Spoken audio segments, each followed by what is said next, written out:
Good afternoon, members of the media, and thank you for coming to the press conference. As you no doubt aware, that the sitting on Thursday, October the 27th, 2016, will focus on the 2017 budget for 17 constitutional bodies and an additional supplementary financial paper number 3 for 2016 for an additional $9 billion. This press conference has been convened to inform the public of what we in the parliamentary opposition consider the emasculation of these constitutional bodies by the government through its Minister of Finance. With me is the former Attorney General, Mr. Anil Nandalan, Member of Parliament, and former Minister in the Ministry of Finance, Bishop Wand Edgehill, Member of Parliament. We have noted that the circulated order paper states the amounts requested by the constitutional bodies, as well as the Minister of Finance's recommendations for each of these bodies. Most shocking is that when one examines the total 2016 budgetary allocation for these bodies, which amounted to $8,071,763, which included supplementary provisions for the Parliament Office of $69.5 million and the Supreme Court for $180 million, and compared to the total allocations recommended by the Minister of Finance to these bodies, there has been a major reduction of $2 billion. That is $6,828,466. This slashing of the requested budgets by these constitutional bodies to less than what they received in 2016 is highly unacceptable. This becomes even more alarming when one notes that these bodies' total request for 2017 stands at $11,291,770. The Minister of Finance has therefore slashed these constitutional bodies' requested budgets for 2017 by over $5 billion. This is a clear case of the abuse of the spirit and letter of the Constitution, which guarantees and protects the independence of these bodies listed in the third schedule of the Constitution, as well as runs counter to the APNU-AFC coalition's own amendments it made to the Fiscal Management Accountability Amendment Act No. 4 of 2015. The government is once again violating the Constitution and emasculating these bodies. How can the Indigenous Peoples Commission requested budget be slashed when most of their budget goes to bring commissioners to the meetings? How can you cut the DPP's and the Supreme Court's budgets when the issue of the backlog of cases and the dire need for more prosecutors and timely hearing of cases? How can one cut the GCOM budget when the government is well aware of the GCOM decision to hold a new house-to-house registration in 2017, the last one taking place over 10 years ago? Like in the 2016 budget debate on the constitutional bodies, we in the parliamentary opposition objected to the Minister of Finance reducing the budgetary requests of these constitutional bodies in violation of Article 22A in the third schedule, and so we have seen him do it again. MPs Nandalal and Edgehill will speak more on this alarming development. In addition, the parliamentary opposition wishes to bring to the media and public's attention the serious risk entailed with the government having two budgets running simultaneously. By bringing the 2017 budget on November 28, 2016, which is what we understand from the Chief Whip for the government, whilst the books close on December 31st, 2016, the government, in fact, will be bringing to the National Assembly a preliminary budget, as the 2016 budget would not have been completed as yet. In order for the government to prepare and publish the budget allocations, it will be unable to present actual figures of expenditure for the year 2016. With the additional $9 billion being requested for 2016 in supplementary financial paper number 3 on October 27, 2016, one finds it incomprehensible how the government will spend this before the November presentation of Budget 2017. The parliamentary opposition will be hamstrung in the 2017 budget debate, as it will be unable to have any actual or revised figures, as only preliminary figures of a date unknown at this point of the government's expenditure for the year 2016 in order to compare against the new request for 2017. This move, we believe, is intended to obfuscate serious challenges with regards to accountability and transparency in the expenditure of the 2016 budget and the 3 supplementary financial papers. The government's dismal record of expenditure, procurement, write-offs, and deals couched in their philosophy that, quote, the less you know, the better for them, end quote, will play havoc with accountability issues. Without actual figures, the government, in our opinion, is deliberately setting out to prevent the parliamentary opposition, and in fact the rest of the citizens of this country, from properly scrutinizing the expenditure of the 2016 budget and the proposed 2017 budget as required by the Constitution and law, as it will not have final complete figures. This haste is inexplicable and unwarranted. Furthermore, we have no doubt that the AP and new AFC coalition's approach to the single most important event in a country's annual calendar is open to corruption. With the 2016 budget incomplete and still being executed up until the end of December, whilst another budget is approved in the interim, this will worsen the government's poor record of accountability and transparency. We emphasize this will create opportunities for even more corruption. I therefore wish to hand over first to Mr. Nandalal and then to Mr. Bishop Edgehill, and then we will open for you, members of the media, to raise questions. Mr. Nandalal. Thank you very much, Comrade Gale, and members of the media. Good afternoon.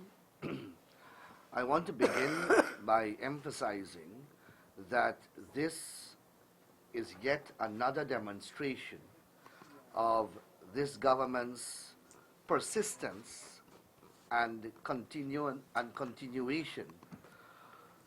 of violating the Constitution and the autonomy and independence which that Constitution confers upon constitutional agencies.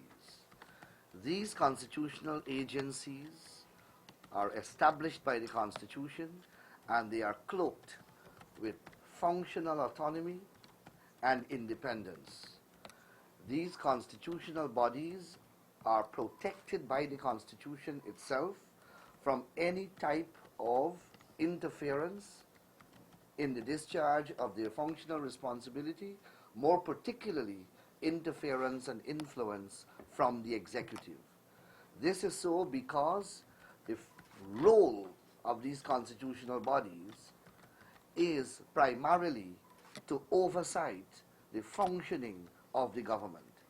And in any democracy, for that oversight function to be performed effectively by these constitutionally created bodies, then they must remain separate and apart from the executive government, and they must be free in the discharge of their functions from any interference with or influence from the executive. What we have seen over the last 17 months is a systematic and consistent pattern of interference by this government. Let me list for you a few examples. One, firstly we saw the Attorney General's interference with the appointment of an appointee of the Judicial Service Commission, namely the Deputy Registrar of Deeds. The Constitution is very clear. That officer is to be appointed by the Judicial Service Commission, an independent constitutional body. That body made the appointment in the exercise of its constitutional mandate. This Attorney General refuses to recognize that appointee and has caused a series of actions to take place at the Deeds Registry Authority to undermine this officer from discharging the functions of her office, and then publicly contends that the Judicial Service Commission has no mandate to make the appointment. Of course, when he realized that he was wrong, as it was pointed out to him publicly, that such an appointment resides with the Judicial Service Commission, he changed his tune to say that the PPP changed the Constitution. when the Constitution was changed since 2001 during a multi-partisan process participated fully by his political party. So that is the first example I wish to give. The second example I wish to give is the issue with Mr. Carville Duncan. Mr. Duncan is the chairman of the Public Service Commission, and under the Constitution, by holding that position, he is ex officio a member of the Police Service Commission as well as the Judicial Service Commission. All of these constitutional agencies are endowed with independence, and they are cloaked with protection from the executive interfering with them and their officers as they discharge their functions. The head of the executive, His Excellency the President himself, invited Mr. Duncan to his office, the epicenter of executive power, the office of the President, and invited Mr. Duncan to resign, saying that he wants no more blood on his carpet. Whatever that means, I am not sure. But such an interaction where the executive is soliciting the resignation of a member of the constitutional body whose function is to watchdog and oversight the executive is in clear violation of the doctrine of separation of powers as well as a violation of the Constitution itself. Mr. Duncan, as you know, is facing criminal proceedings in the magistrates' court. Notwithstanding that, the executive has begun a process of establishing a tribunal to remove Mr. Duncan from office, clearly now usurping the functions of the judiciary, because the judiciary is now seized with Mr. Duncan's case, and Mr. Duncan is afforded certain constitutional protection as he deals with this matter in the judiciary, and simultaneous with the judiciary carrying out its independent functions, the executive now launches a course of action designed to defeat the judiciary from discharging its function. So you have major collision of constitutional agencies and the doctrine of separation of powers being abrogated. I give you those two examples just to demonstrate to you vividly the flagrant violations that are taking place and the blatant undermining that is occurring in relation to constitutional agencies at the behest of the executive. But of course, the two examples that I have given are not exhaustive. Now, you have, in terms of their financial architecture now, you have the executive interfering. They are interfering with them in the discharge of their functional responsibilities. Now you have another sphere of interference where their financial autonomy and independence is being undermined.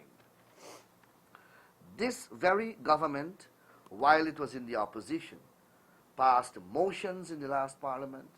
They passed bills in the last parliament claiming that they are championing the cause of the independence of these agencies, and they wanted amendments to be made, according to them, to further enhance the independence of these organizations. They campaigned on these matters for the 2015 elections, and they promised legislative as well as constitutional changes to, according to them, imbue these agencies with greater financial autonomy. When they took office, they passed the amendments. The very first bill that was piloted through the parliament by this government were the bills that were to ensure, according to them, the financial independence and autonomy of these agencies. And since then, what we have seen is the opposite taking place. I've given you the interference functionally and now financially. Both in the 2016 budget, they did it, and now they are doing it again. These agencies are supposed to submit their budgets to the Minister of Finance. The clerk. The clerk. Copy. copy to the Ministry of Finance. They passed the law, not us. And they said that they are passing this law to ensure that these agencies enjoy greater financial autonomy. And that these submissions or budget proposals emanating from these agencies are not going to be interfered with by the executive. Are not going to be interfered with. What we find happening is that for the 2016 and now the 2017 budget, the budgetary proposals of almost every single constitutional agency have been slashed by the Minister of Finance, thereby undermining the autonomy of these agencies. The Supreme Court, you will see, I will give you the figures, that has been slashed. I want to make reference to demonstrate my point to statements made recently in September at the Commonwealth Magistrate and Judges Conference, which was held at the Marriott Hotel, where the Prime Minister and the Chancellor of the Judiciary spoke. The Prime Minister lauded Guyana for having an independent judiciary in every respect, and said to the world that the government of which he is part will never interfere with the functional or financial autonomy of the judiciary. I want to refer to an editorial of the Chronicle newspaper, where the point, this is the government newspaper, obviously articulating the government's policy. And this is what the newspaper editorial boasts. It's an editorial of the Chronicle dated 24th of October 2016. No, that's the date that it was printed. Oh, sorry, 20th of September 2016. It says this: to the APNU AFC administration's credit, this process, meaning ensuring the independence of the judiciary, has been taken a few steps forward with financial autonomy. Such autonomy advances the process of needed independence.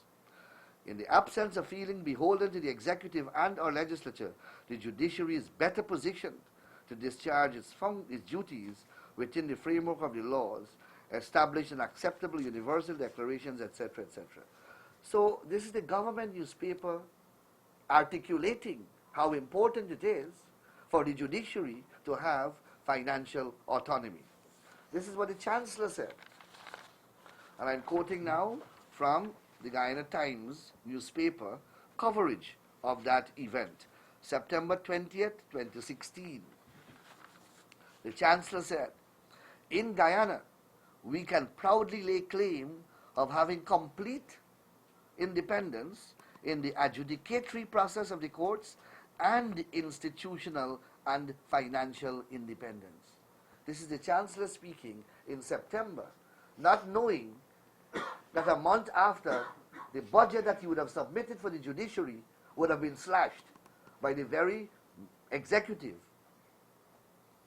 of this country. So I doubt whether, if the Chancellor is to speak now, that he would reiterate with such gusto the fiscal autonomy that he claims the judiciary enjoys. I want to deal with the agencies now individually, a few of them. My colleague Bishop Edghill will speak to the others. The Supreme Court, its current budget has been slashed by $146,339,000. Its capital budget has been slashed by $120,895, totaling $267,234. That's the amount of total taken from the judiciary. The Public Prosecution's Office slashed by $36 million, current budget, $1.9 million capital, total of $37,901,000. The Judicial Service Commission, and these budgets are very small. Yeah. The Judicial Service Commission, that has only a $15 million request, a $15 million request, $5 million has been taken from it. So that budget has been cut by 1/3. And then this government speaks about financial independence and about guaranteeing independence to these agencies. It is our respectful view that the opposite is taking place, both at the level of these agencies being interfered with in the discharge of their functions, and now we are seeing very vividly, substantiated with verifiable data, that at the level of their financing, you have their autonomy being undermined. This does not augur well for democracy, and this certainly is not good governance. Because for good governance, you must have strong checks and balances and proper oversight of the executive, and no interference by the executive with these oversight agencies. I will pause there for the time being, and I will cede to the Madam Chairperson. Okay, thank you very much, Mr. Nanalal. We'll now pass on to Bishop Edgehill. Thank you very much, Madam Tashira, ladies and gentlemen of the media. It is quite interesting that the modus operandi of the APNU AFC administration in the 10th Parliament, they started this phenomena of cutting budgets while they were in opposition with a one-seat minority. Now that they are in government, they were in a one-seat majority, sorry. Now that they are in government with a one-seat majority, they continue the very same trend of cutting budgets. Just to remind us, what is a budget? A budget is a financial plan that you articulate and you put out there, and it tells you where you're going and what it will cost you to get there. These constitutional agencies would have sat, and I will come to show just now that some of them never sat. These constitutional agencies would have sat, determine what are their priorities, what are the things they want to achieve. For example, the Auditor General's office, which is a very important constitutional office, which you've noticed has been subject to much public ridicule from the person who is responsible for the managing of the financial affairs of the country, when the Auditor General should be scrutinizing his work. The Auditor General has been subject to much ridicule from that same individual. The Auditor General would sit and say, this is what we need. As a member of the Public Accounts Committee, I remember last year when the Audit Office presented its budget to us. They wanted to buy a particular tool that will be able to test the actual composition of concrete and what you call these roads, these asphaltic concrete roads. So remember, the Auditor General normally would do his work after the monies have been expended. So when the Auditor General go to see this road, he would be able to drill down to test the depth of the road and all the rest of it. Now, if you cut the Audit Office budget, the Audit Office would have to start reorganizing its priorities, and something is going to be left out, which means less scrutiny for government. So whenever the government reduces the allocations for a constitutional agency, they are actually preventing themselves from being scrutinized. And I just show you one aspect.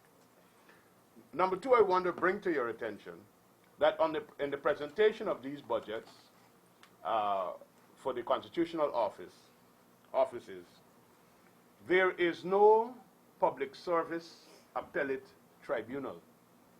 There is none. The government has not moved in the direction of establishing the Public Service Appellate Tribunal, but yet they are bold enough to present a budget for an agency that does not exist.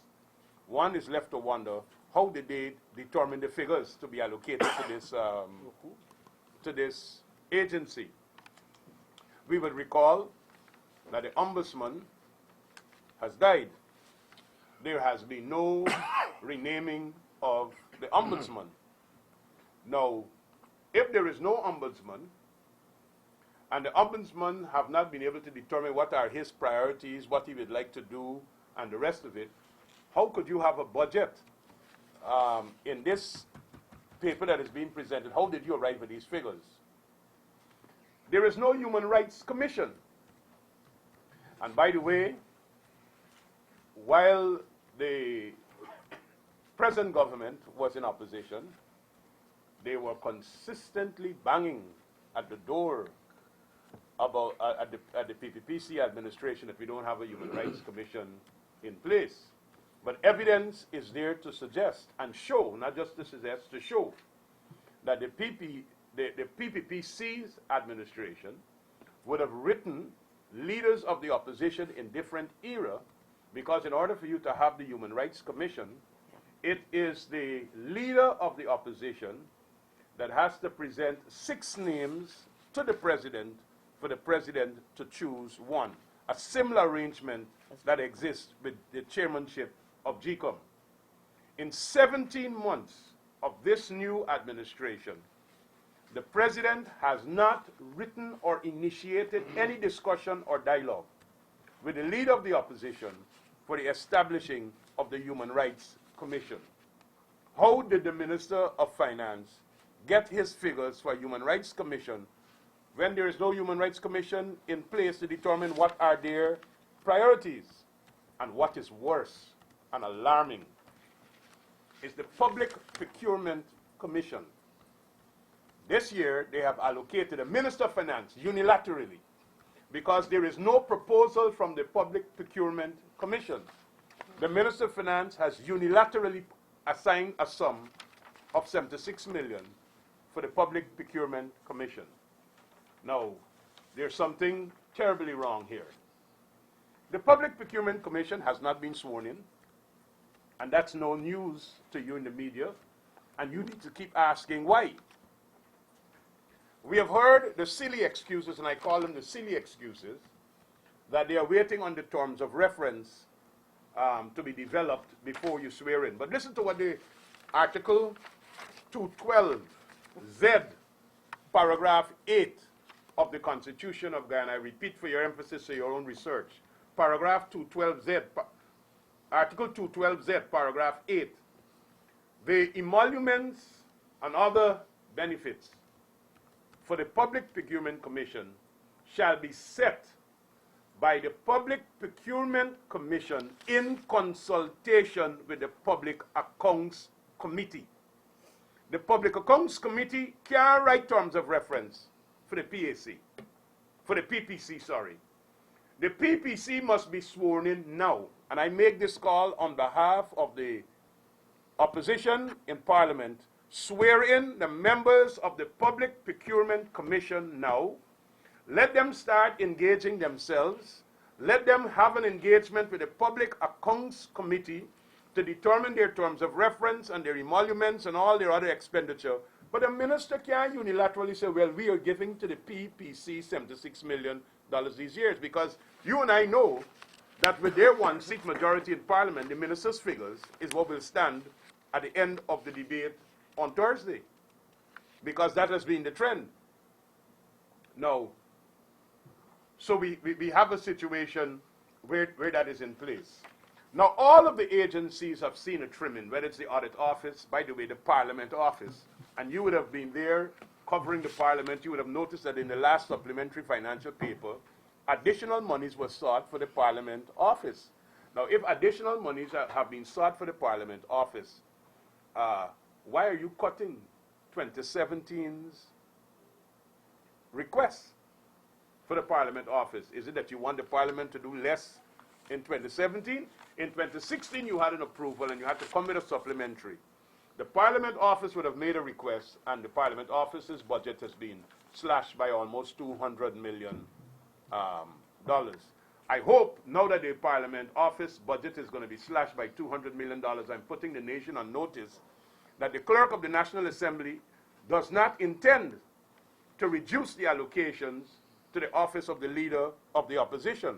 because the leader of the opposition's office is financed through the parliament's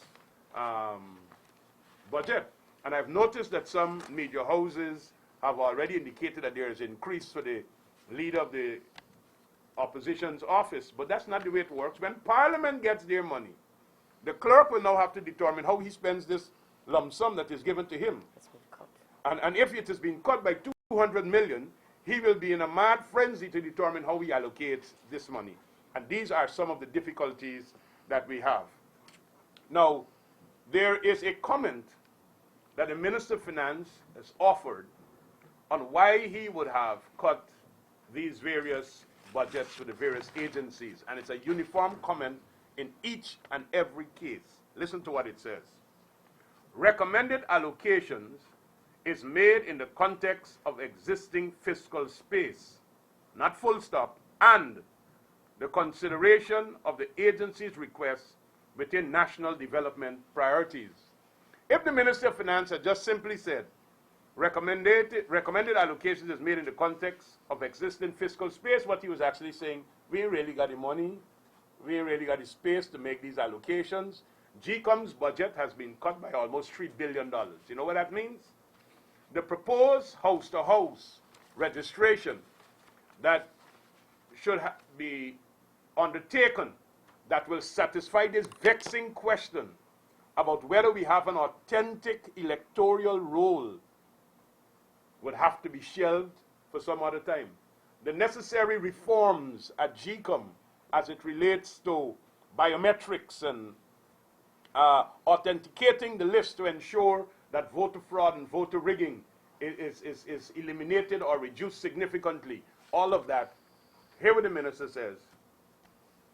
His consideration of the agency's request within national development priorities. It means that the Minister of Finance and his team has determined what are the considerations for the agency's request. Every agency has articulated their own priorities.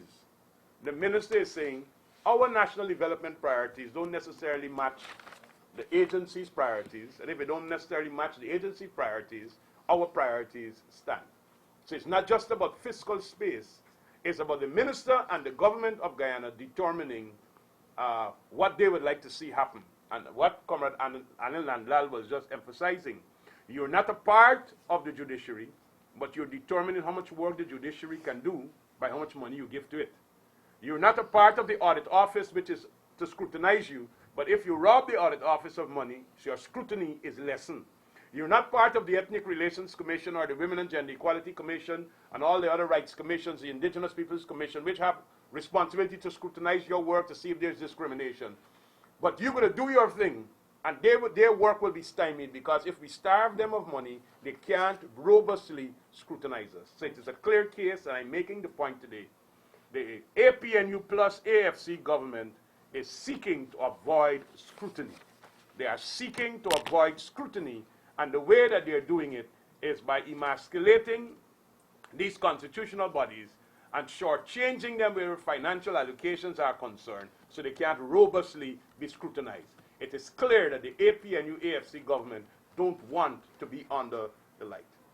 Now, as it relates to the fact that we're going to have a budget that is going to be read on November 28th, we're advised, and somewhere before Christmas this budget will be approved. There are some very important questions that I would like to ask, and the media should go digging. Are we changing the fiscal year in Guyana? The fiscal year in Guyana closes on December 31st. Are we going to have a budget being read and debated and the books are still being opened? The Minister of Finance must say what date the books are going to be closed. If not, we're going to be actually debating and examining a budget where a current budget is being executed and you don't know for sure actuals. For example, between December 21st and December 31st, do you know what the expenditure of this country can be? With sole sourcing, with the Minister of Public Infrastructure talking about last lap projects. Have you seen that? The Minister of Infrastructure talking about last lap projects. You know what that means? In December, contracts could be signed, checks could be issued, and the work taking place in 2017. But it has been recorded in 2016 books. We want to know when the books will be closed, what date is the cutoff date. Now, when you have us examining the budgets, let's say, for example, an allocation to an agency or a ministry, let's say a new ministry, Ministry of Public Telecommunications, we would not have had an opportunity to scrutinize the performance of that ministry because we don't know their expenditure for the entire year. It's a new ministry that came on. But the minister will be bringing a budget that makes an allocation to the Ministry of Public Telecommunications. When we go to compare figures, what are we comparing? Actuals, revised, guesstimates, because if the books are not closed, you don't know how much they spent, how much was their capital expenditure, how much was their current expenditure to find out what we are doing for 2017. So we will be at a disadvantage. So while it is true that the Minister of Finance has indicated that in his early reading of budget will help his implementation, we are very concerned that if this is another three-card trick that is being played out in the public where we are going to be duped, is this another form of corruption to hide underperformance and to create opportunity for greater levels of corruption? Because the truth about it, Comrade Gail Teixeira identified it, the MO of the current administration, the less the people see, better for us. But our job as opposition is that we will continue to scrutinize. And finally, ladies and gentlemen of the media, in my opening remarks that I want to bring to your attention is that it would appear that we are going to Parliament on Thursday, apart from the funding of these approval for funding for constitutional agencies, we have another financial paper. Another financial paper for $9,518,122,347. Now, is this monies additional to be spent? Because we will have a number of questions. Like, for example, under the Ministry of Public Infrastructure, a number of items, additional monies are being sought for a number of items. One of the items is the Chedijagan International Airport. You, the ladies and gentlemen of the media, reported on this, that the project manager was complaining about underperformance. If there is underperformance and work is not being done, what more money is required for? You already have budgeted allocations for 2016 to pay for works that you anticipated would be done in 2016. There is no report that the 2016 works have been completed and additional works that the project is moving faster than anticipated. We are told that the project has been moving slower than anticipated. We had the story about Movie Tongue moving ahead and the airport behind. How could the minister be coming to ask for more money? So there are a lot of questions that needs to be answered as it relates to the financial management of this country. And while it will appear that we have the high and lofty explanations, that's it, we don't have to say further, we don't have to give any explanation, it is clear that the government don't want to have all the facts and the figures on the table in an open and transparent way where it could be scrutinized. And what is worse, in the middle of Christmas, where people will be totally uninterested in the debates going on in Parliament because they're busy getting on with their cultural trends of getting ready for Christmas and the end of year, they want to have this budget being examined. But we promise the people of Guyana, Christmas season or no Christmas season, we will be diligent and we will be scrutinizing, and the questions will have to be answered. Thank you very much. Thank you very much, Bishop Edgehill. I'll open the floor. As per norm, please, when you put up your hands, introduce yourself, which agency, and make your question. Okay? Vanessa Ryan. Um, my question to Mr. Edhill, based on what you said about the books not being closed, is there a rush to get this to pass, given that what the minister said? And can't we wait until next year? Well, Given the complications that are being outlined here today, Yeah. can't we wait until next year? we can. Historically, budgets have been passed in the first quarter of the new year, and there is provision on the Fiscal Management and Accountability Act of how a country continues to be financed in the interim while a budget is to be passed, and with the 112 provision and the rest of it. So there is a mechanism that allows for the closure of the books, so that when you present a budget, you have a situation where you're looking at actuals and revised figures when you're proposing new figures. So I don't know what is the rush. Can I add to that as well? To say that Articles 217 and 218 of the Constitution speak directly to the question of when a budget is to be presented and what happens constitutionally to the financial architecture of the country in the periods when there is no budget presented. The annual financial year of Guyana is laid out in the Constitution. Yeah. It's the 1st of January to the 31st of December. Those constitutional provisions have not been amended, and this government is prepared, in violation of the express language of the Constitution, to lay a budget outside of that financial year.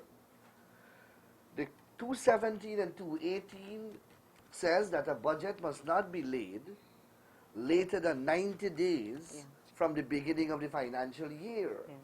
The beginning of the financial year being the 1st of January. And then the Minister of Finance, for that period of the 90 days prior to the presentation of the budget, is curtailed by the amount of money that he can spend. And that's where the 112th rule comes in, through the Fiscal, Financial Management and Accountability Act. And then the Minister of Finance is expected by the Constitution, is required rather, by the Constitution to mop up everything that would have been spent within the first 3 months, within that 90 days, and present it to the Parliament along with the budget for that very year. And that has been the position in Guyana since 1966, since we got a constitution. So I have not yet addressed my mind fully to the constitutional implications, but certainly to lay a budget outside of the constitutionally defined year and outside of the period stipulated by the Constitution for certain type of spendings to take place, obviously would have deep and far-reaching legal and constitutional ramifications. Perhaps at a later stage, I will write or speak more elaborately on that. But for the time being, it would appear prima facie that the budget being presented in December would be in violation of the Constitution. We can look forward to the unruly horse on this. Yes, definitely. Do you think there's a nexus between the Is this your second question? Yeah, second and final. Do you think there's a nexus between the cuts to the Auditor General's office and the criticisms in his report? Well, I would not rule it out. But the truth about it, the Minister of Finance must answer to this nation what was the process that he engaged in determining the cuts. He said based upon national development priorities. Isn't the Auditor General's office being properly staffed, equipped, and tooled a national development priority. This government campaigned that they will stop corruption. I remember the big banners flying across the streets. End corruption, vote APNU plus AFC. They say they will end blackouts too. Eh? They will end blackouts, yes. That's what So, remind me. so let's end corruption. These big banners, you know, one of the ways to end corruption is to allow the Auditor General to do his work without subjecting him to ridicule, direction, or control, or interfering with his independence by slashing the monies that he requires to do the work. It means that if the Auditor General can't hire 2 more clerks, his 2 more agencies will not be scrutinized. If he can't get another vehicle, it may be 17 other warehouses that he should have checked to see if vehicles are leaving without paying duties, cannot be checked because his capacity is restricted. So if we really have as a national development priority the ending of corruption and ensuring transparency, accountability, and good governance, just one agency, I'm making the point, the Auditor General's office, give the man the money he asks, so why are you cutting the budget? But the other, just to add on that large part there, Auditor General's budget goes before the Public Accounts Committee, yes. and as a former member, and I'm sure Bishop as a present member, it has been unthinkable throughout all the PACs to ever cut whatever the Auditor General asked for, and therefore whatever the PAC approved, ratified, basically it wasn't approval, it was ratification basically of what the Auditor General asked for. That was it. The And so government- it's only in 2016 and now. And they control the PAC. That was, yeah, they have the majority numbers. So you have this contradiction too of PAC members that are government in majority, the PAC of course chaired by the opposition but in a minority numbers, that approves the Auditor General's budget as presented by him, and then it is cut by the Minister of Finance. This is again to just give a little more detail in relation to the emasculation of the constitutional body, particularly the AOG. Yes, Janelle, I think, yes? Janelle from NCN. I just wanted to clarify, you've had experience obviously in government. How do you balance between, because obviously as the finance ministry you still have to manage the economy, and you still have to manage whatever finances are there. So how do you balance between that and not seeming to be on a mission to control any specific agency? Yeah, but I think we have to recognize certain things, and that's what Nandala was pointing out. Who brought the amendments to the FME Act in 2015? It was the government itself. These were amendments they were trying to bring when we were in government, when we had the minority in Parliament, and this is what they wanted, the constitutional bodies to be independent, no interference, and in fact, the constitutional bodies prior to 2015 sent their budgets to finance. This act changed it and That's made correct. that the constitutional bodies go to the clerk of the National Assembly, copy their budgets to the Minister of Finance and to the Speaker of the National Assembly, and the Minister of Finance makes comments, observations on that. It is their act of 2015, not ours. Prior to that, the constitutional bodies presented their budget to the Minister of Finance. And I believe that I'm correct in those constitutional bodies who were at that time on the third schedule. Because you'll also remember in 2015, a whole set of other agencies were added to the third schedule that even in some of our mind, we weren't certain if they were really, truly constitutional bodies, but they added them all on and gave them the rubric of being constitutional bodies, and therefore they're governed by that. But before that, the third schedule had the Auditor General's Office, the Judiciary, and I think the DPP. the DPP's office. They then added about 10, 12 bodies, and even in our time they added that with a majority in the 10th Parliament. They added additional bodies, such as the service commissions. They pointed out we had been wrong. They were added. So the one issue you have to deal with is that it is their law they passed by majority, which removed the option of a government having any discretion to do with the financial requests of these constitutional bodies. And even under our time, the bodies that were under the third schedule were never cut by the Ministry of Finance. And as I pointed out in the very beginning, Janelle, and I just want to re-emphasize it, in 2016, the money that was granted, even though it was cut by the Minister of Finance and approved by the House, was $8 billion odd. Now in 2017, they've cut it again. It's $6 billion. So, but at the same time, you're giving yourselves very good salary increases. You know, you're spending money as a government all over the place and wasting it. You have $1 billion spent at Jubilee. You have a whole set of other deals being handed out with Mr. What do you call Hagbosh, 1.17 billion. You have the drug bond. You have 26 scandals we pointed out. All of that costs money. So why cut little Indigenous Peoples Commission from 32 million to 24 million? Why cut the Auditor General's office by 30 million? Why cut, as Anil said, they point out the Judicial Service? You have the Commissioner of Police opening his mouth today and talking about the judiciary, and other people talking about the backlog of cases and the untimeliness and how many years it takes and all this kind. Why cut these bodies if you're interested in justice reform? This is what they have a big project with the police security sector reform and the justice sector reform. Not only the projects we brought in, but they're bringing in now those with the, the change team and the UK security sector reform project. Critical to that project is not just the reform of the police.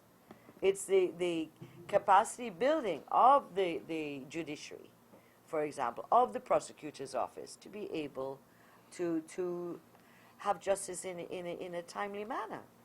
And so you're right. Well, how do you balance as a government? Well, you have to balance always with no extravagance.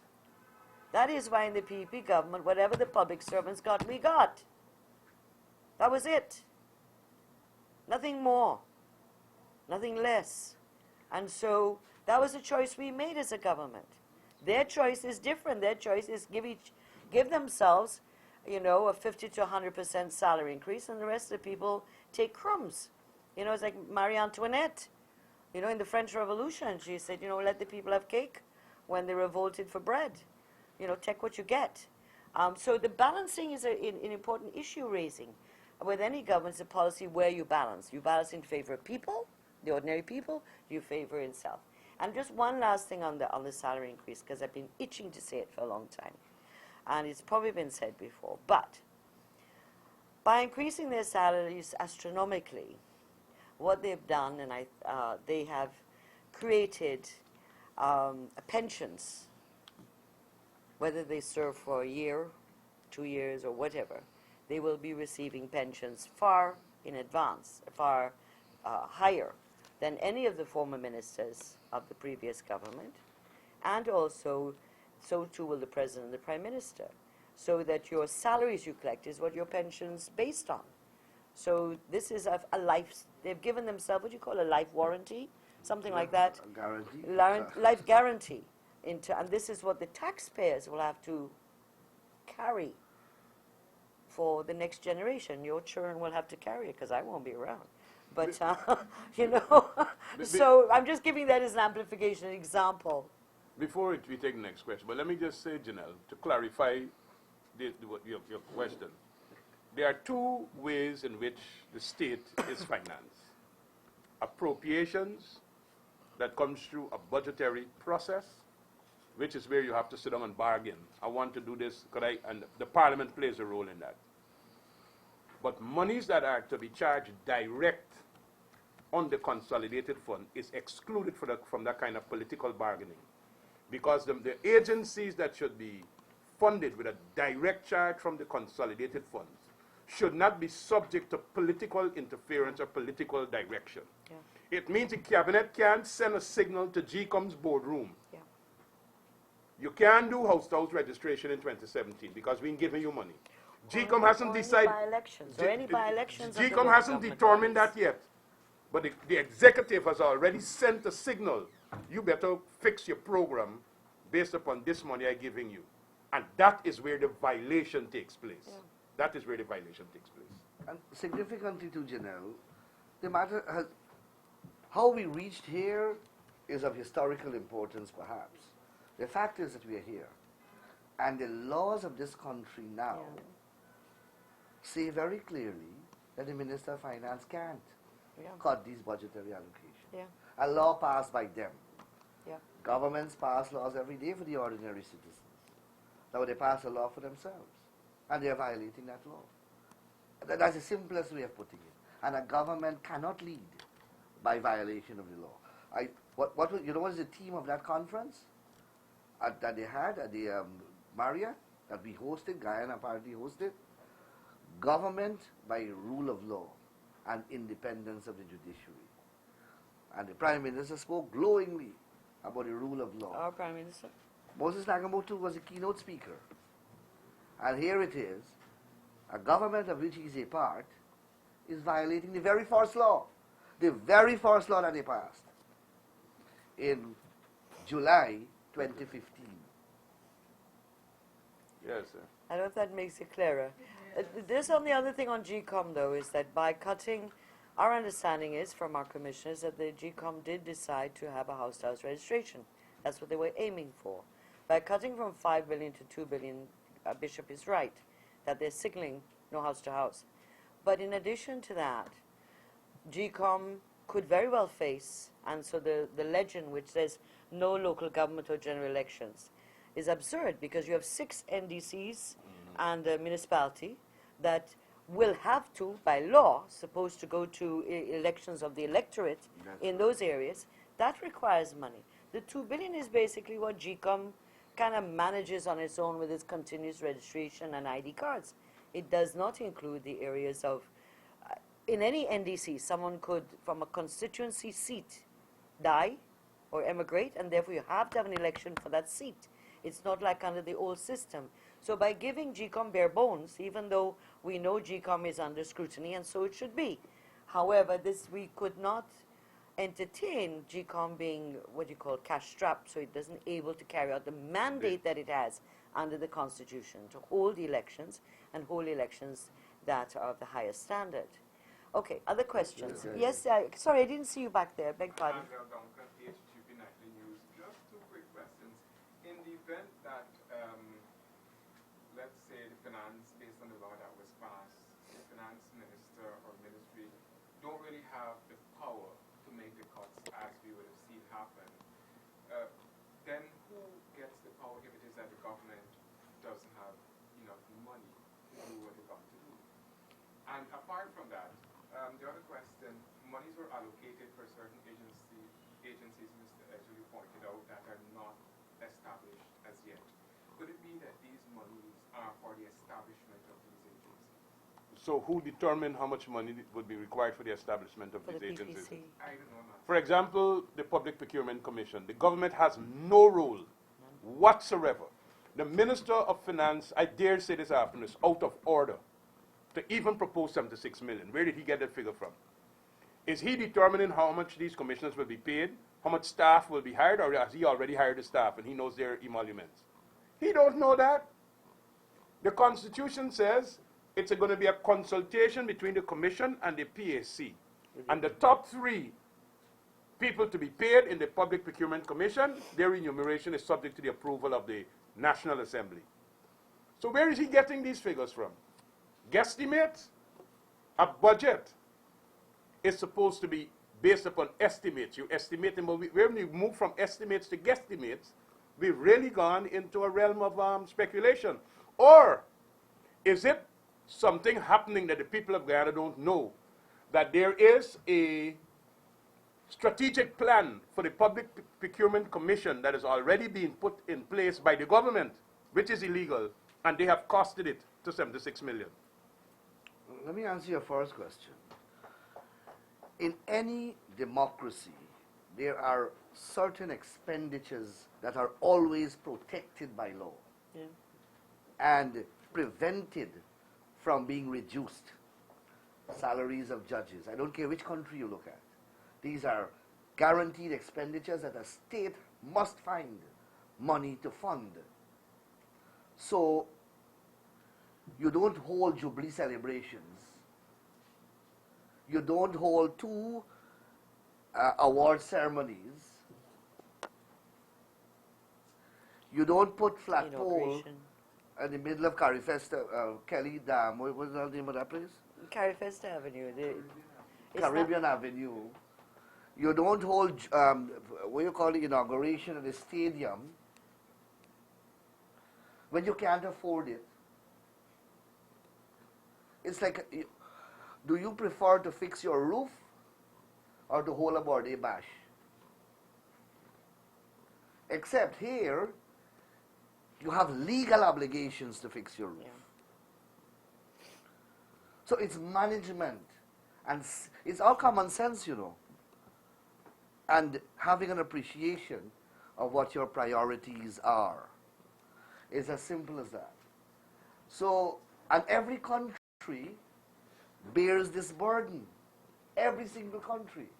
So it's always a competition for limited resources, save and except there are always a certain category of expenditure that are so important for the democratic governance of the state that they are always insulated from political dabble and insulated away from the hands of a politician.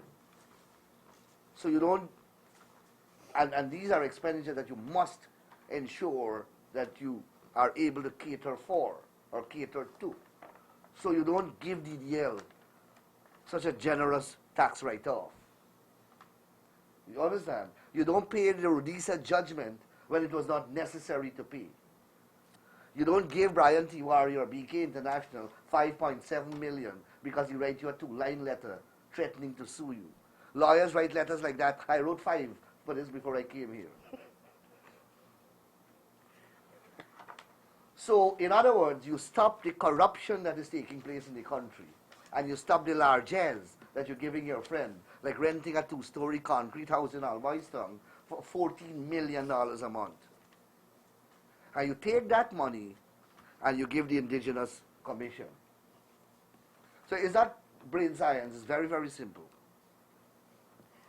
Furthermore, the PPC, the last budget, 2016, the PPC had $0. And the reason given in Parliament by the same minister was that it hadn't been established as yet. Regrettably, although the PPC persons were approved by Parliament since August the 8th, now it's months later, they're still not sworn in and appointed. There's nothing to stop the government to have, when the people are sworn in, they meet, they decide their budget, to then come with a supplementary to say, now this is the budget for the PPC. There's nothing saying that they have to do it now. The PSAT, they pledged in their election promise that the Public Service Appellate Tribunal was a major fault of the PPPC administration, and it was supported by a number of the union leaders who are rather quiet right now on this issue, but PSAT has not been established, and therefore, but there is money allocated for them. Who decided that, as Bishop asked?